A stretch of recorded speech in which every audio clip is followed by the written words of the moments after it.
Oh iya, oke.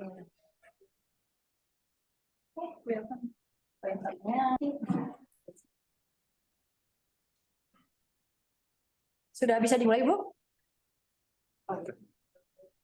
Boleh, silakan. Silakan.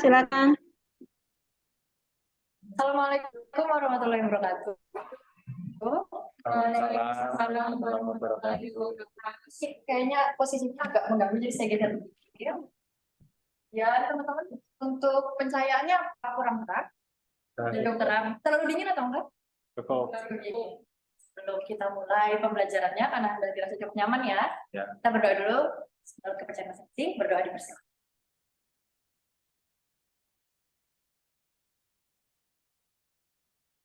Ya, doa selesai.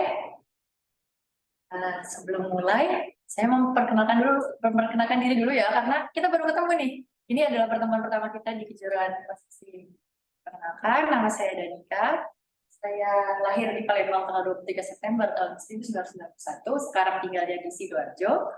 Untuk pendidikan terakhir saya di S1 Teknik Industri dari Universitas Telkom. Ini untuk nomor handphone dan email saya bisa dicatat. Jadi untuk pengumpulan tugas ataupun konsultasi itu bisa menghubungi via WhatsApp atau via email. Oke. Selanjutnya, kan tadi saya udah kenalan nih. Nah, saya juga pengen kenalan sama Bapak Ibu. Di sini ada kertas yang sudah saya siapkan. Nanti saya minta Bapak Ibu menuliskan namanya. Ini saya panggilnya Bapak Ibu atau Mas Mbak aja nih, biar enak. Mbak Mas aja ya. Jadi nanti setelah saya panggil namanya satu-satu, saya minta Mbak dan Mas untuk menuliskan namanya.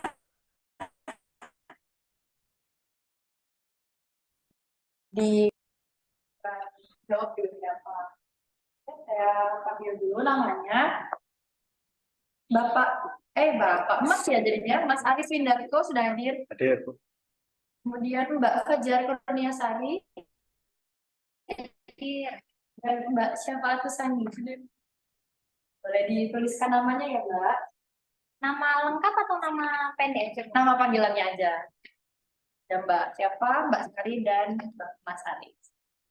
Selanjutnya kita mau menjelaskan tentang K3-nya dulu nih. Walaupun kita berada di ruangan yang aman, insya Allah kondisinya aman ya saat ini. Tapi perlu diketahui kalau ada kejadian membahayakan di sebelah kiri saya ada pintu keluar, jadi bisa mengamankan diri melalui pintu. Dan selanjutnya tentang peraturan yang ada di kelas ini. Yang pertama, kita tidak boleh makan dan minum karena lagi puasa. Tapi kalau lagi nggak puasa, kita diizinkan minum. Kedua, kita nggak boleh tidur ya di ruangan kelas ini, karena kalau tidur nggak akan ada materi yang kita dapetin. Selanjutnya, untuk bertanya, bisa langsung mengacungkan Jelas. Setelah melihat gambar ini, Bapak Ibu bayangannya, nggak Bapak Ibu lagi ya, Mas Mbak nih, bayangannya apa nih setelah melihat ini? Ini gambar apa? Kompor. Bayangannya dengan kompor tuh apa sih Mbak? Api. Masak, ya masak, karena kita jadi kejuruan processing ya, jadi kita masak. Ada kompor, ada masak ya. Jadi kita mau belajar apa nih sama kompor dalam masak? Penasaran? Kita mau belajar apa? Ya. Jadi kita hari ini pelajarannya mengenai menggunakan informasi pada petunjuk pemakaian kompor gas. Pada unit kompetensi mengidentifikasi peralatan digunakan. Jadi kita ada unit kompetensi mengidentifikasi peralatan. Jadi sebelum mulai latihan kita harus tahu dulu barang-barang apa aja yang kita gunakan pada saat latihan. Pelatihan kita adalah pembuatan jajanan pasar. Salah satu unit kompetensinya yaitu mengidentifikasi peralatan yang digunakan. Di mana elemen kompetensinya itu menyebutkan berbagai peran dan fungsi peralatan yang kriteria unjuk kerjanya ada berupa tersedianya berbagai modul tentang peran, fungsi, dan prinsip kerja serta perawatan peralatan yang umum digunakan di tempat industri. Nah, saya ambil contoh di sini ada. Nah, bentuknya nanti seperti ini. Ini namanya buku panduan. Bentuknya nggak selalu buku ya.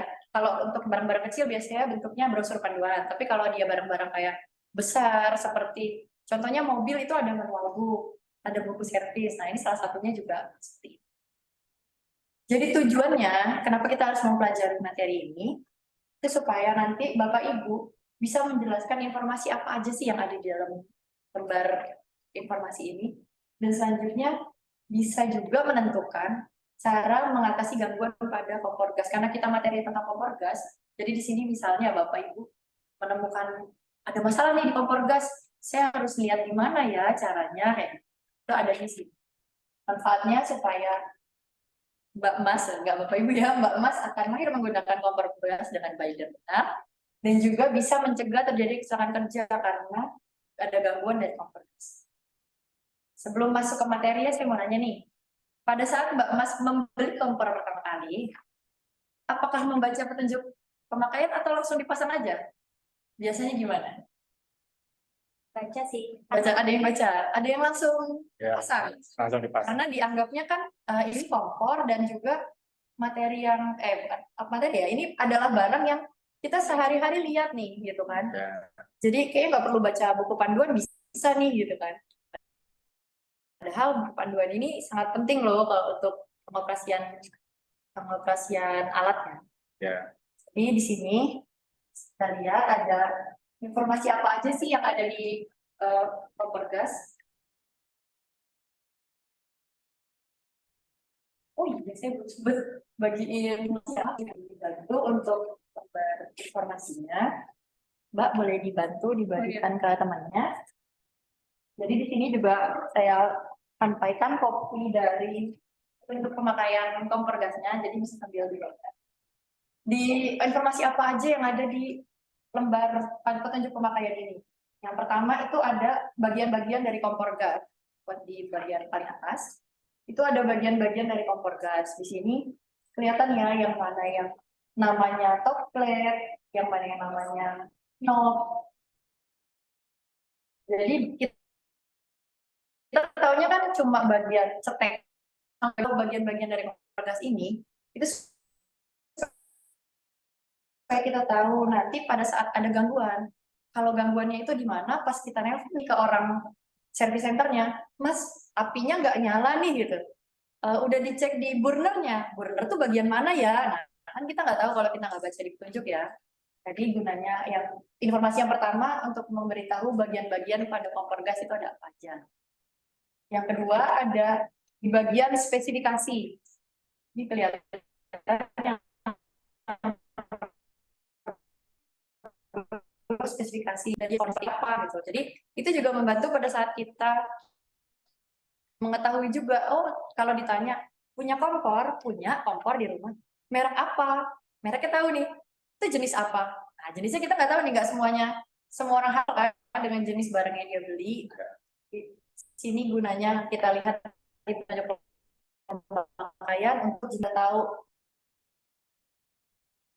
informasi tentang kompornya, jenisnya, kita juga pengen tahu caranya, cara pasang kompor gas ini seperti apa ya langkah-langkahnya. Di sini ada bagian menjelaskan langkah-langkah pemasangan kompor gas. Jadi mulai dari disiapin dulu tempatnya, disesuaikan dengan ukurannya. Terus sudah baru, nah kita udah bisa dipasang nih. Setelah bisa dipasang, informasi apa lagi ya yang kita punya di sini? Oh ternyata ada cara penggunaan. Nah kalau selama ini kan kita mikirnya cara penggunaan tuh gampang ya, tinggal langsung cetek gitu aja kan. Ternyata cara menggunakannya juga apa harus ditekan dulu, apa menggunakan api besar, api kecil. Nanti pada saat pelatihan kan mengukus dengan api kecil, api sedang. Nah itu kita harus tahu dulu ya jenis-jenis apinya.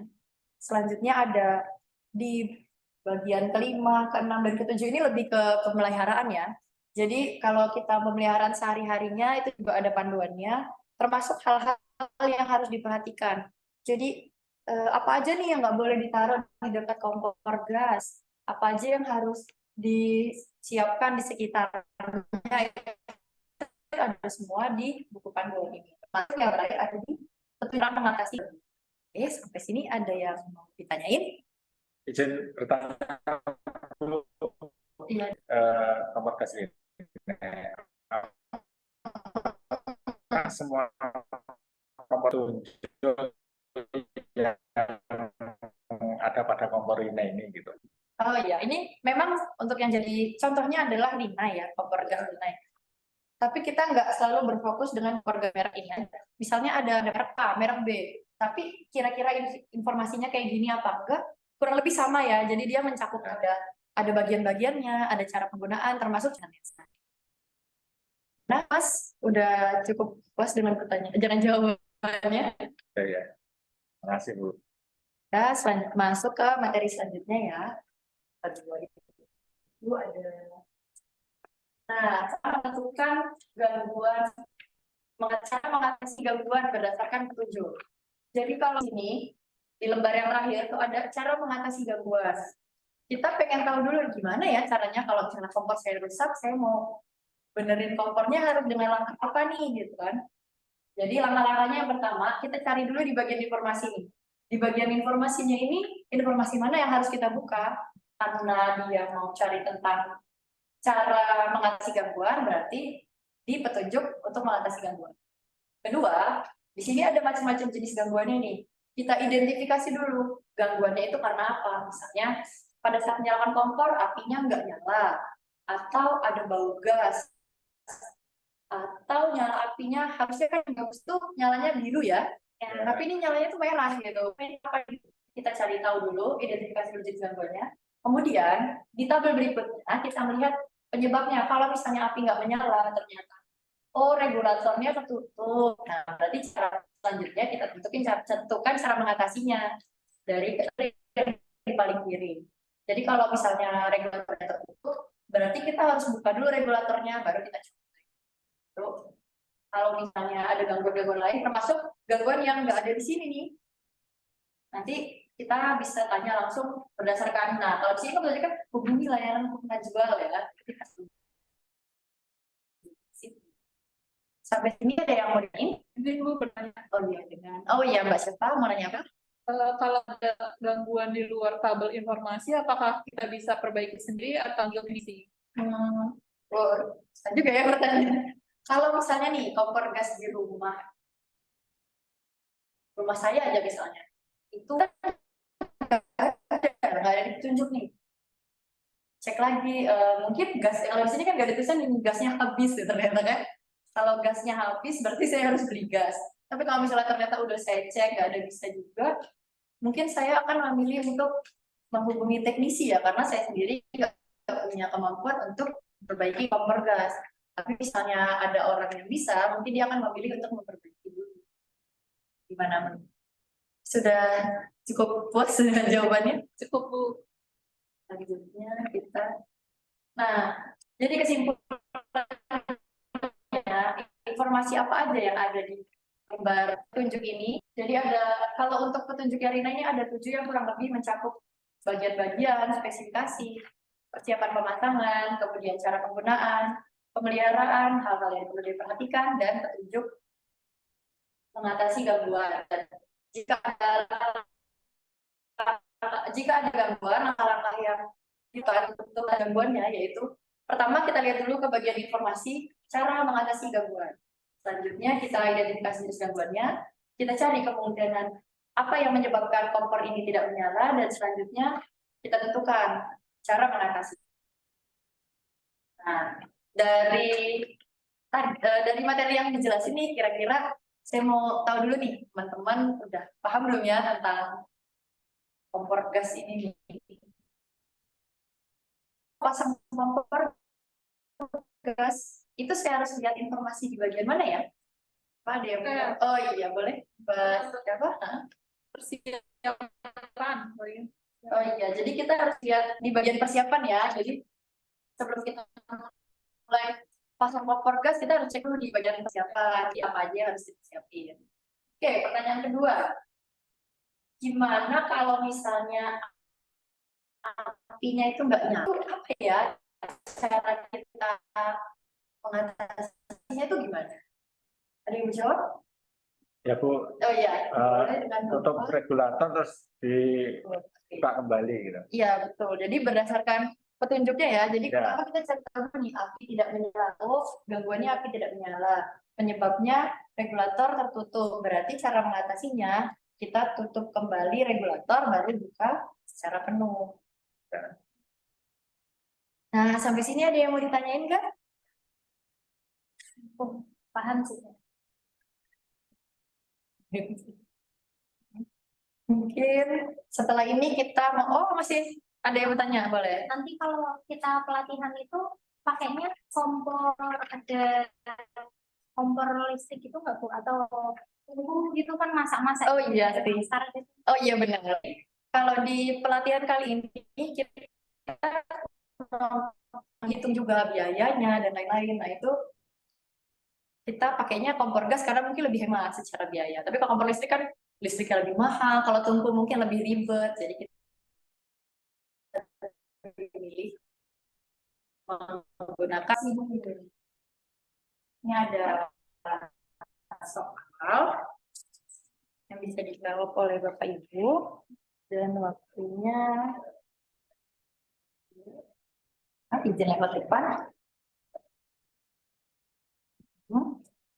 Ya. Ini informasi ya? Oh, maaf, masalah ini.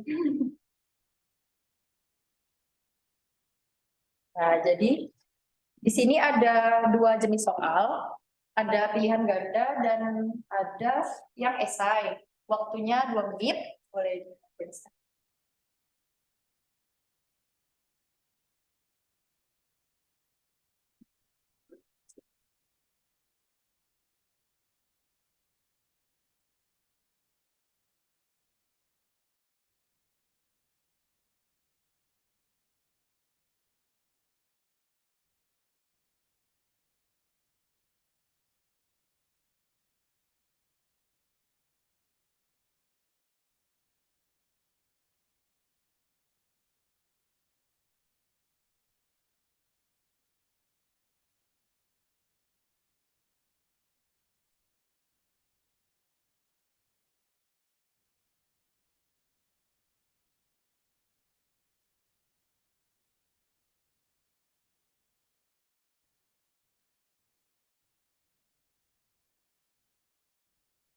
Dikumpulkan.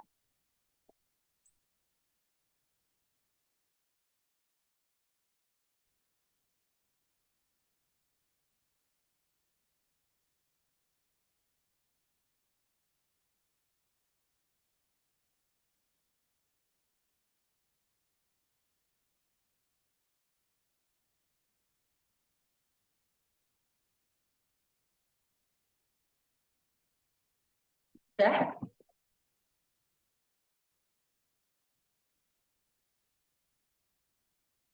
Udah.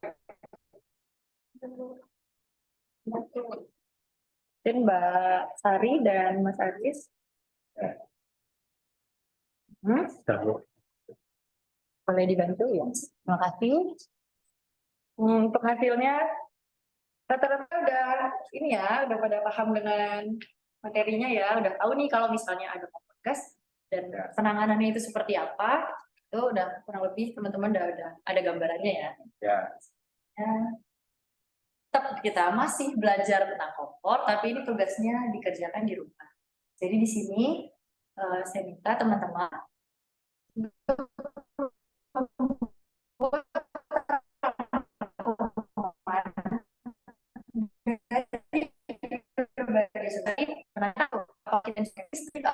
di situ tugasnya dikumpulkannya melalui soft copy di-upload ke drive di link bit.ly/belajar kok. Oke. Dari sini gimana? Apakah sudah semakin terbayang dengan pelatihannya nanti? Ya Bu, sudah mulai ada Kalau gambaran. misalnya lupa ngumpulin gimana Bu? Nanti tetap saya ingetin harus ngumpulin ya. Jadi karena ini pas bagian ya. Jadi saya punya pantun teman-teman. Jalan pagi ketemu mas-mas. Pergi ke pasar beli alpukat. Sekian tentang kompor gas. Semoga ilmunya bermanfaat. Cakep. Oke, sebelum pembelajarannya kita akhiri, kita bereskan dulu ya, karena tadi kita masuk dengan rapi, jadi dirapikan lagi. Ya, rapikan. Dan terima kasih atas perhatiannya. Sampai jumpa di pertemuan berikutnya. Saya akhiri. Wassalamualaikum warahmatullahi wabarakatuh. Waalaikumsalam warahmatullahi wabarakatuh. Waalaikumsalam warahmatullahi wabarakatuh. Baik, terima kasih. Waktunya tadi 19 menit 29 detik ya. Jadi itu sudah hampir sempurna.